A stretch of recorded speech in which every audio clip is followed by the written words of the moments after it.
Hi, and thanks for logging on to the Daily Dvar, and here's a brand new Halacha for you, and it's for Tuesday, the 8th day of September. Here we go. Today, some laws about shofar and how to make them, and I know most of you listening aren't shofar creators, but it is good for us to spend at least a day or two learning those laws because it is Yom Teruah. That's what Rosh Hashanah is. It's the day of the shofar. So here we go.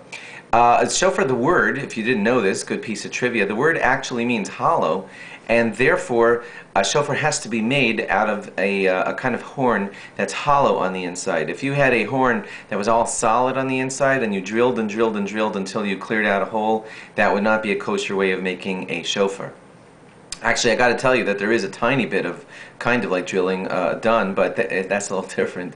When the shofar is on the head of the animal, it's actually attached on the head of the animal through some very hard cartilage that grows through the hole that's at the center of the shofar. After the shofar is removed from the already dead animal, from a kosher species, they boil the shofar in very hot water, and as it boils, that cartilage inside softens up, and then they pull it out, and then it's pretty much all hollow after that is taken out. I think they are allowed to carve out the inside a little bit to make the hole better or more amenable to the mouth, but the bottom line is that you don't take a solid piece and turn it into a shofar.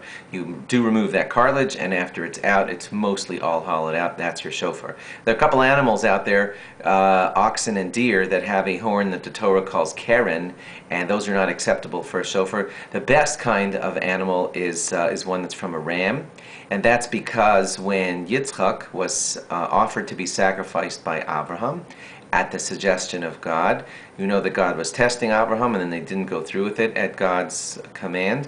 But then Abraham said, "Can I please sacrifice something else?" And a ram was entangled in its horn at a bush nearby, and the ram was sacrificed instead. And therefore the call of the ram's horn forever reminds God of that great, great moment of sacrifice by Yitzchak and his father, Abraham, and that recalls a merit on our behalf, and that's one of the reasons that we blow a ram's horn on Rosh Hashanah.